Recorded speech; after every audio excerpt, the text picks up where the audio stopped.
Hello and welcome to today's IWCS webinar. My name is Connie and I'll be your WebEx producer for today's event. Now I'm pleased to turn the webinar over to Ed Fitton, your IWCS moderator. Ed, please go ahead. Thank you, Connie. Our IWCS webinar series event is hosted by the International Cable and Connectivity Symposium.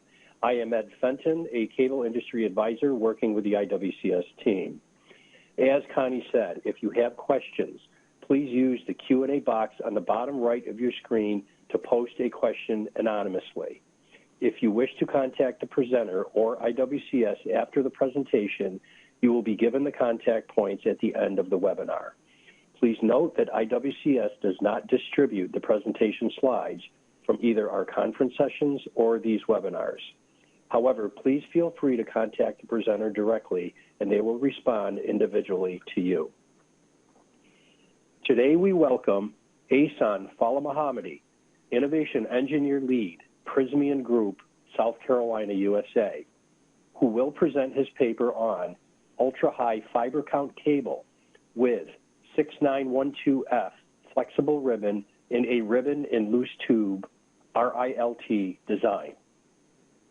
Ehsan Falamahamady is an innovation engineering lead with the Prysmian Group, NA, located in Lexington, South Carolina, where he is responsible for innovation of flex ribbon products.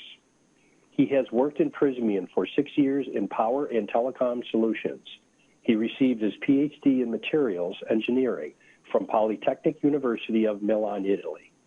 And he was the visiting scientist at Massachusetts Institute of Technology, MIT, in Boston. He is the inventor of more than 15 patents and 30 internationally recognized papers. Ehsan, we welcome you to present at today's IWCS webinar series event.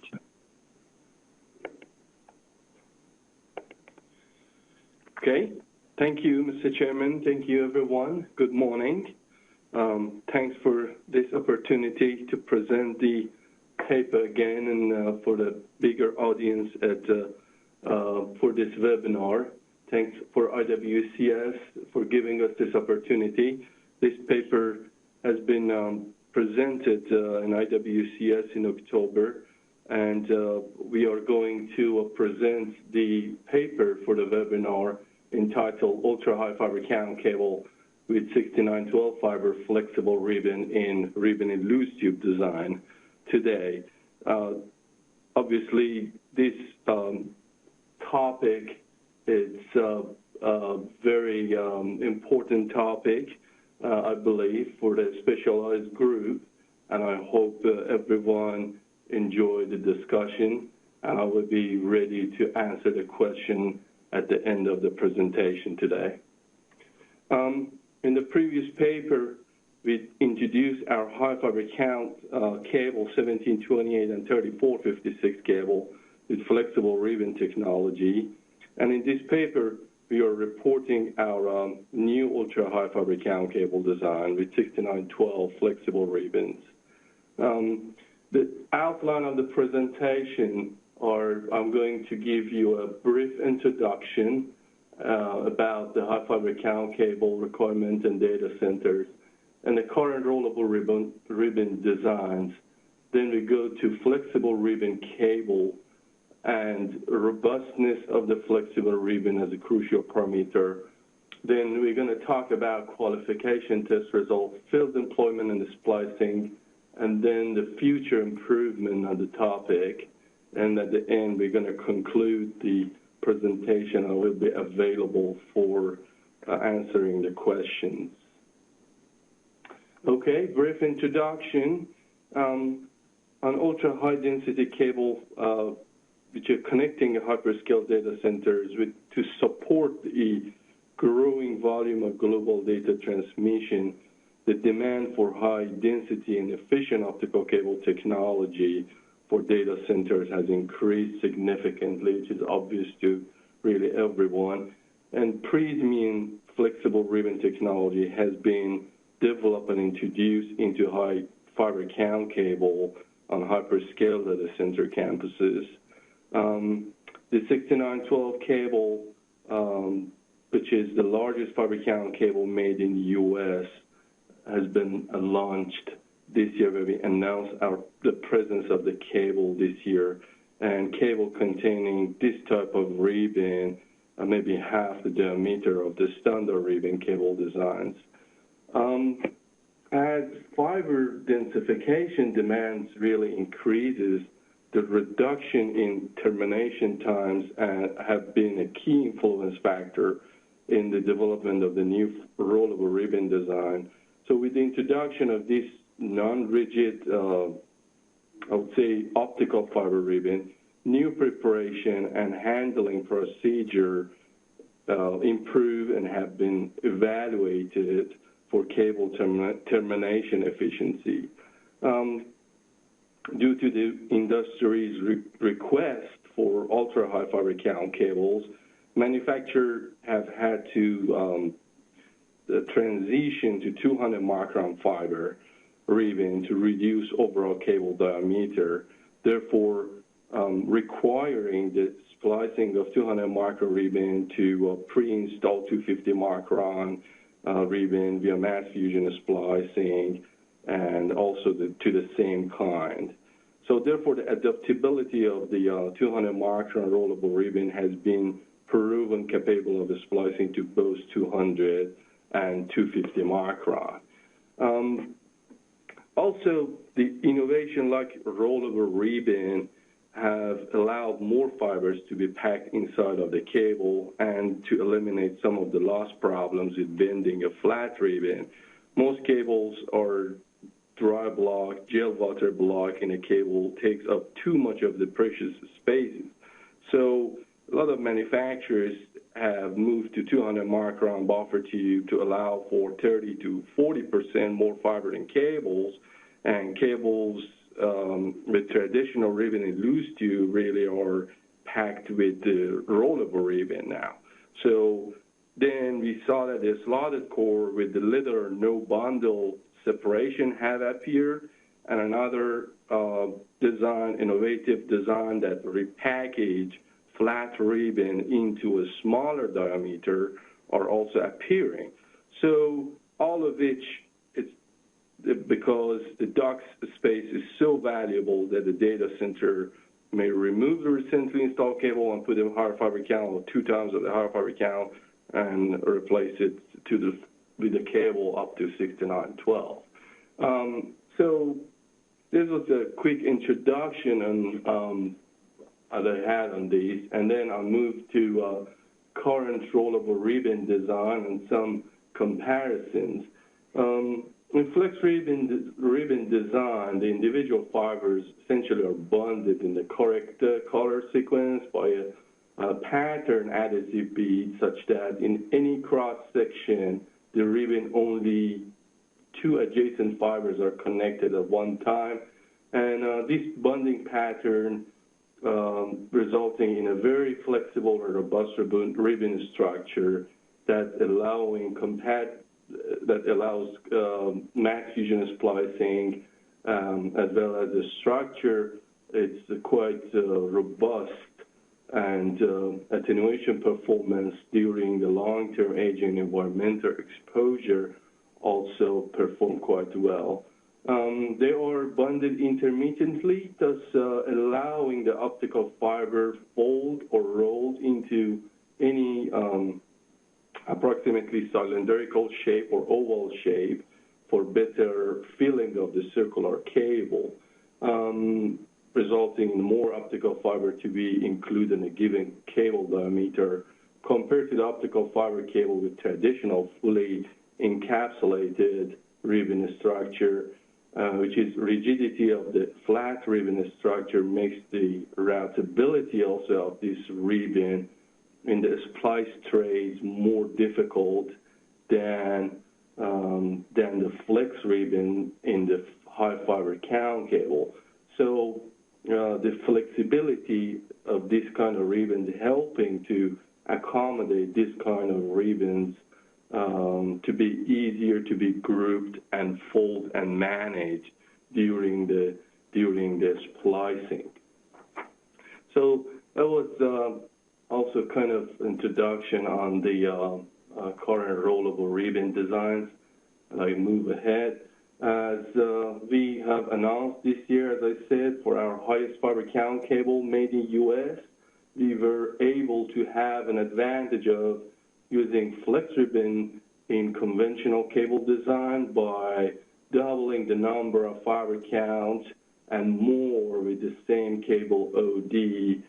We got a different, actually, as I said in the previous cable papers, we introduced 1728, 3456 with flex ribbon. And in this paper, we introduced our 6912 with the 200 micron fiber.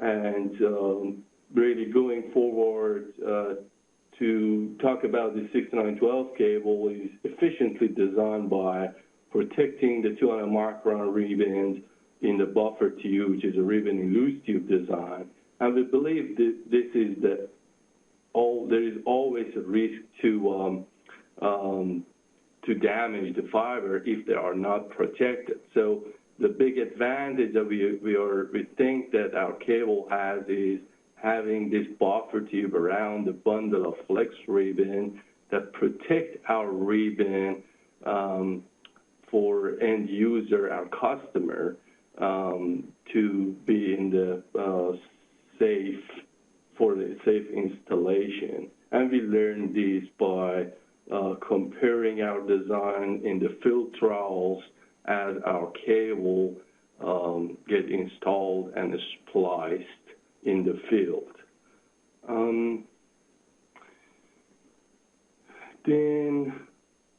I talked about that a little bit due to the actually flexibility of the ribbon structure. Reshaping of the buffer tube was also possible, which is an optimal solution for protection of the ribbon in the buffer tube by using RILT design for each unit, as well as easiness for identification of the ribbon, which is the quite important parameter. The new cable has the structure like conventional ribbon in loose tube optical cable, contains a newly developed ribbon, and unlike the ribbon, conventional ribbon that are generally maintained in shape with fiber lying on a straight plane, the new ribbon freely changes shape, providing a highest fiber density with reduced attenuation and residual strain in the cable that allow the cable to be strain-free, that we are not affecting the attenuation of the cable. One characteristic of this high-density fiber design for 6912 is that the optical fibers are 200 microns, and 24 200 micron fibers flexible ribbon are rolled up into compact fiber subunits for easier routing, and this results in significantly smaller diameter and lighter weight cables. And also the buffer tubes are water blocked for the purposes of the water blocking, and with each tube are 24 of 12 fiber flexible ribbons that allows for better installation and routing in the enclosures. Quick comparison of existing 6912 rollable ribbon cables as the very kind of macro characteristics. The premium central strength member actually is located, the picture at the bottom is located at the center of the cable, which allows us the cable to bend in any direction for easy coiling and handling. We found this also as a very important parameter during installation, since if the string members are embedded in the jacket, that makes the installation difficult due to the preferential bending of the cable, and contractors really prefer to have more flexible cable by having a central string member at the center of the cable. And since the central member is dielectric, it does not require any grounding or bonding compared with the one containing a metallic central string member. and that requires added bonding and grounding when securing the cable. In case of, as I said, the radial string member are in the jacket that limiting the bending of the cable, and we use actually in our design, the buffer tubes to protect our fiber, which are much easier to organize in termination and route within enclosures. But we recommend to use the forcation mesh. Is desired for the installation of the tube in enclosure when needed for routing the fiber and grouping separately. And for all these three design, forcation needed anyway, since the two design on the top, that they are not protected by the buffer tubes, and forcation are also needed. The time to put the forcation on the ribbons are all needed for all the three. In the case of rollable ribbon cable with the central tube design, fibers are subdivided into bundles with threads. Threads are essentially provide no fiber protection, which also make putting fibers into essentially tubes or sleeves during installing the cable in the enclosure that are needed to organize the fiber. And that's, again, requires some amount of time in order to put the forcation on it. And as well as there is always the risk that there is any protection to the fiber, and you can get any damage to the fiber and increase the risk of fiber break. For a cable with the slotted core designs, the fiber becomes a little bit difficult to organize when they are not bundled correctly by the threads or anything. And again, the reorganizing of the bundles are always the issue when the jacket is stripped off. So installers and contractors are facing with the fact that for high fiber count cable, a lot of time needs to be spent to organize this ribbon, since they are not regrouped and need more additional work by putting the sleeves. And this was a quick comparison. Then we go through the qualification test results. We actually find one of the important parameters during the manufacturing of the ribbon, and in general for this ribbon, the ribbon robustness found out to be one of the crucial parameters, as I said. And this ribbon robustness was measured by using a tensile TPO test to evaluate the separation force of individual fibers from unaged ribbon and ribbons aged after environmental exposure. As it is shown in the figure, the TPO strength of the premium flexible ribbon and commercially available rollable ribbon are compared, and we are seeing very little change in ribbon robustness after environmental exposure, and ribbons could be easily handled without breakage of any bonds, even after environmental aging and exposure. The TPO force of flexible ribbon remained the highest in the range of 0.15 Newton or so, while in case of rollable ribbon, the values dropped to below 0.05 Newton. And somehow the measurement demonstrates the critical role of bonding patterns to the ink surface, as well as contribution of intermittent geometry to maintain the integrity of the ribbon, either two fibers or more connected together.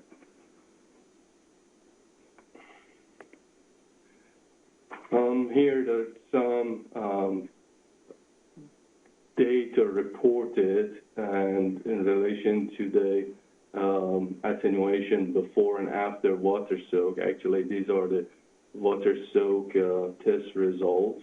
And attenuation was monitored during the water soak exposure at 60 degrees for 125 days for the flex ribbon system. And the attenuation change was in the noise level for all fiber during the course of the test.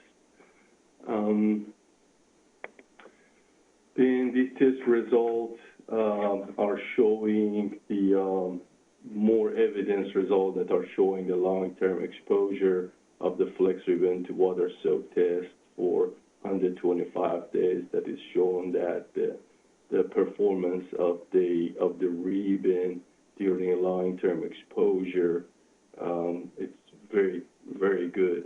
On the ribbon robustness test, also we come up with a new test actually, or instrument in order to evaluate the robustness of that ribbon during the manufacturing of it. That's the mimic actually manufacturing of the ribbon during when it goes through the cabling process, and the cross section of the ribbon were essentially measured to ensure that the bonding material also holding the fiber together met the required specification for both 200 and 250 micron. And the picture shows when the good ribbon passed through the robustness tester, you can see the ribbon bonds are intact. While the ribbon fell, you can see the separation. Essentially, the ribbon passed through the die and a couple of shifts that it's an internal indication to monitor the performance of the ribbon during the manufacturing.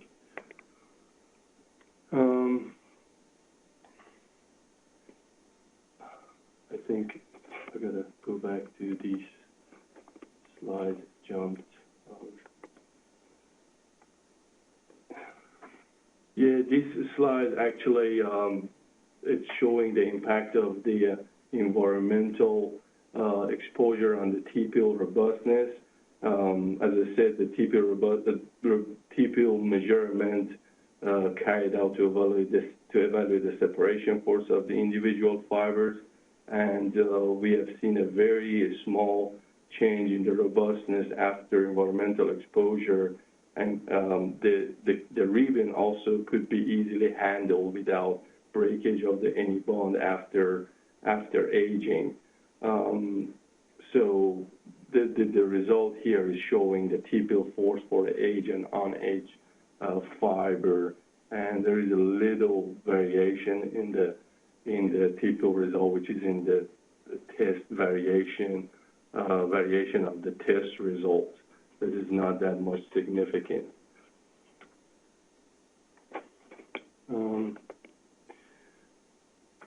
And here in this slide, we are summarizing the test result for 6912 fiber cable, which is the summary for some of the test results based on GR20 issue 4. The temperature cycling data also distribution is shown, where you can see the -40 data change at 50 nanometer.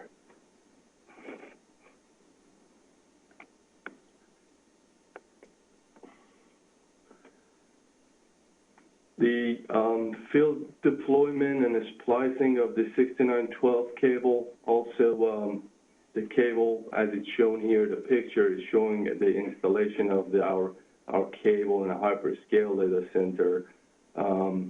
As you can see, this is the buffer tubes are protecting the flex ribbon from damage, and essentially we have noticed this is a big advantage compared to the other design. And extremely flexible ribbon also can be rolled up for essentially high packing density or late after for ribbon splicing. So the cable, as you see here, was being jetted into a 2-inch duct, and essentially jetting also went quite well at around 100 feet per meter speed and was completed without any incident. And you can see some pictures of 2 different trowels for installation of the cable in the field.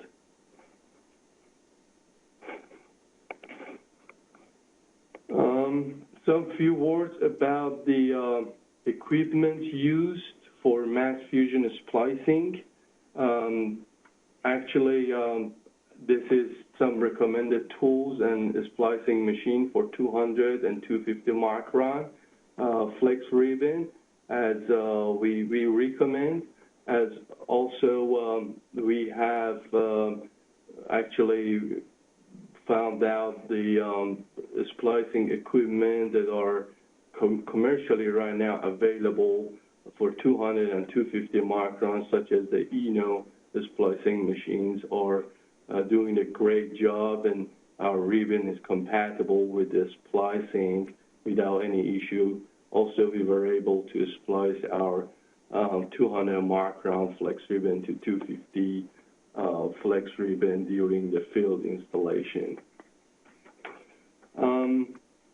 For the future improvement, we have actually essentially improved, we manufacture actually 12-plus fiber rollable ribbon that is actually a live topic, and the splicing procedures remain the same. The goal was to reduce the time to splice by increasing fiber count within the ribbon, and the new also splicing machine also has been evaluated for 12-plus fiber rollable ribbon, and this allows for faster splicing time in order to accommodate faster installation of the high fiber count cable. Then also 24 fiber with the flex ribbon have been also evaluated and developed. That's easy to split into 2 units of 12 fiber ribbon, and we are able to splice the 24 fiber by splitting them into group of 12, and the splicing procedures remain the same for each unit, and the units separate easily between bonded blue and aqua edge fibers. So I think these are the future development that we talked about, and in conclusion, I think we should wrap up and say 6912 ribbon in loose tube cable incorporating flex ribbon has been developed and shown to meet the industry standard for mechanical and environmental performance. We have described actually the characteristics and more detail of this performance of the cable in the paper. So please go ahead and obtain our paper to look into the detail. And also, this new ribbon design is compatible with mass fusion splicing and allows much more higher fiber density compared with the traditional optical fiber ribbon. And mass fusion splicing sound has been also demonstrated to be comparable to traditional encapsulator ribbon and other flexible ribbon design. Our 6912 fiber count cable was successfully deployed in high fiber count in hyperscale data center application, and I think I have to thank also here all the authors participated and contributed to this paper, especially the R&D groups, and I'm available to answer your question. Thank you. And thank you, Asan. At this time, we will ask as many questions from our attendees as time permits. Starting with this first question. In addition to hyperscale data centers, are ultra-high density cables used to support smart city infrastructure and 5G?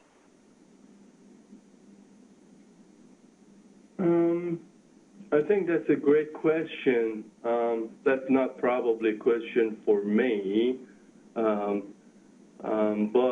I think we are seeing the application that are essentially not for high fiber count cable, but this specific presentation is related to the 6912 fiber count cable as of now. And yeah, I think that's a potential application for other application, and so far the 6912 fiber count cable has been used in the data centers. Okay, thank you. Next, what level of fire performance, if any, do these high fiber count rollable ribbon designs beat?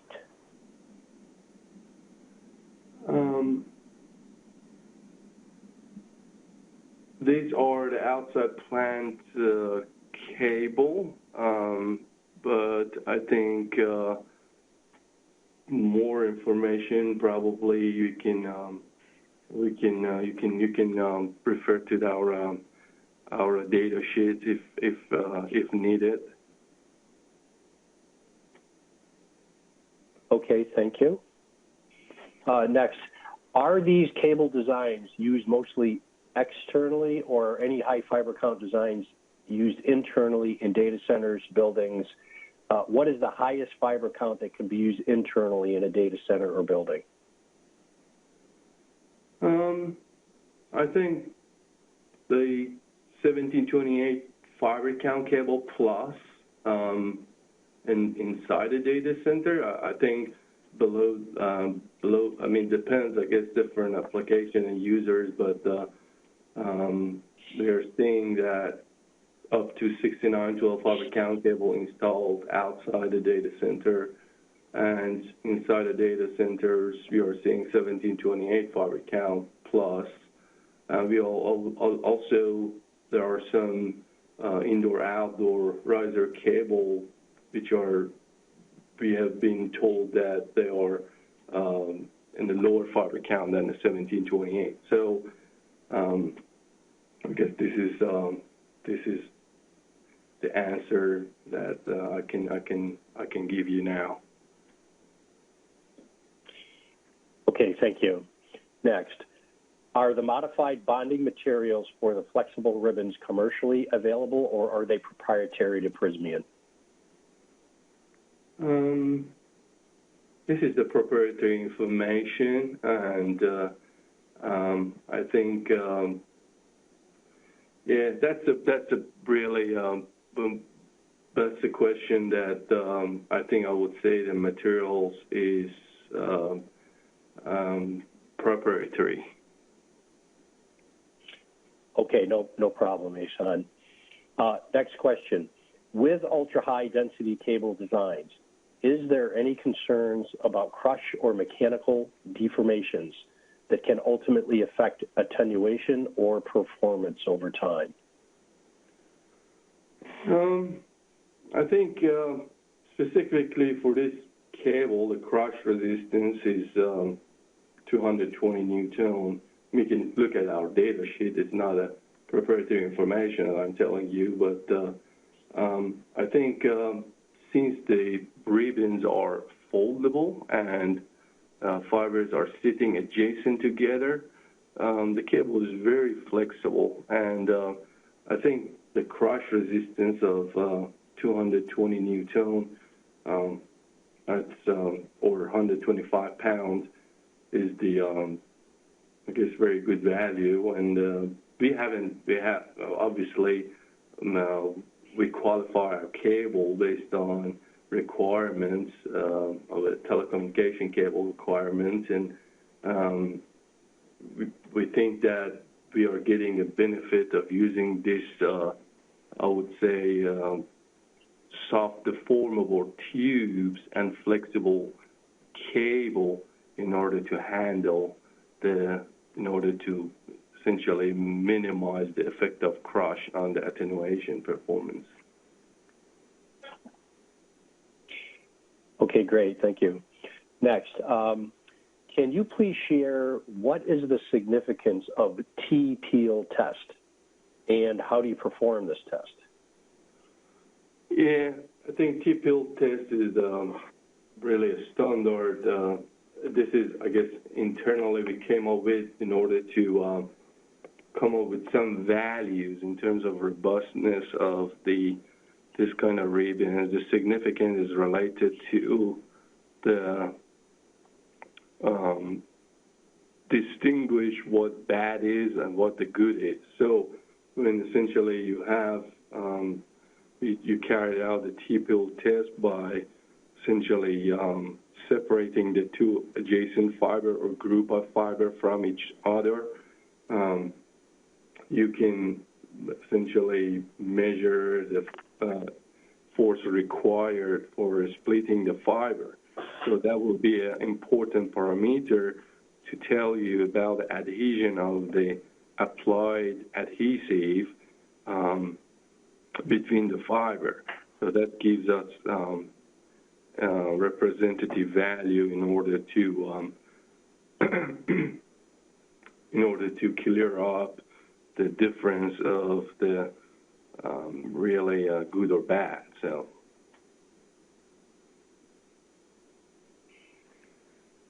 Okay. Thank you. All right. Next question.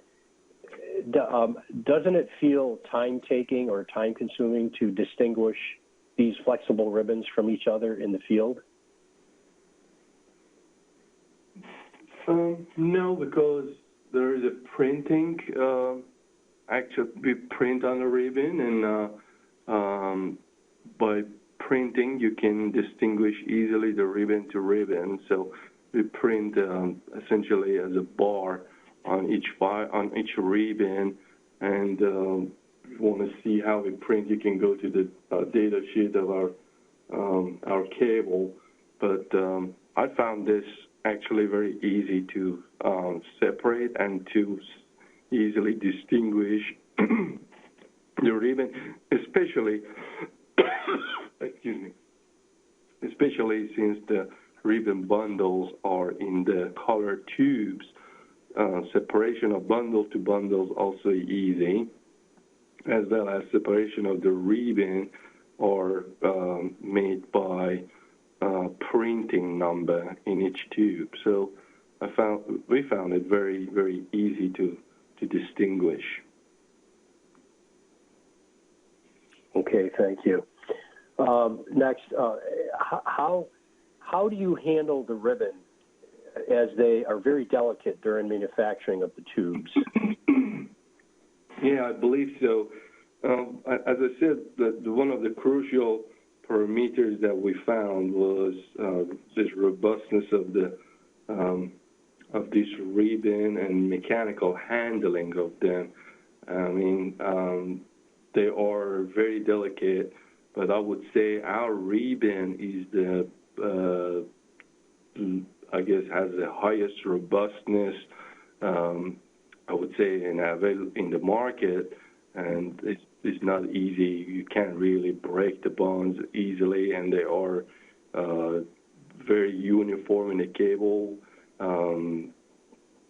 However, when you have the intermittent small bonds between the fiber and the handling of the ribbons, really come into the important parameter, and sometimes that during the installation people have to glue them together. We have seen some. That was not our case, but you can't provide a cable really to such a high fiber count and the ribbons fall apart. That's make everything complicated and increase the risk of fiber break. So the ribbon robustness and essentially ribbon characteristics in terms of being separable from each other, as you mentioned, and need to be evaluated from the cable manufacturing plant. And this is, I think, after seeing different installations, sessions, different application, I would say different vendors and different suppliers need to really respect that and come across the standard test method in order to evaluate this before putting in a cable. Okay, great. Thank you.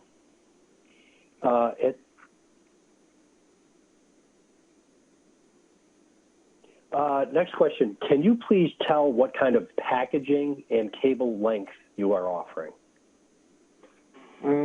Again, please refer to the data sheet. The maximum length is 9,900 feet. So there's all these data are provided in our 6912 fiber data sheet. Please refer to it or contact me and I can send it to you. Okay, great. Thank you. Okay, at this time, I see no further questions, so I would like to thank you, Asan, for presenting this very interesting and important topic today. Please note the contact points being shown should you wish to contact Asan after today's event. Each of these IWCS webinar series presentation events are recorded and will be archived on the IWCS.org website. It normally takes up to 2 weeks for these to be posted. The IWCS webinar series will conduct presentation events on a monthly basis. Webinar events will take place on the third Friday of each month at 10:30 a.m. Eastern USA time. Our next scheduled webinar event will be on Friday, January 17th at 10:30 a.m. Eastern USA time. Each of you will be receiving an announcement for the event a few weeks prior. Please feel free to share our announcements with your colleagues so that they can join in and register as well.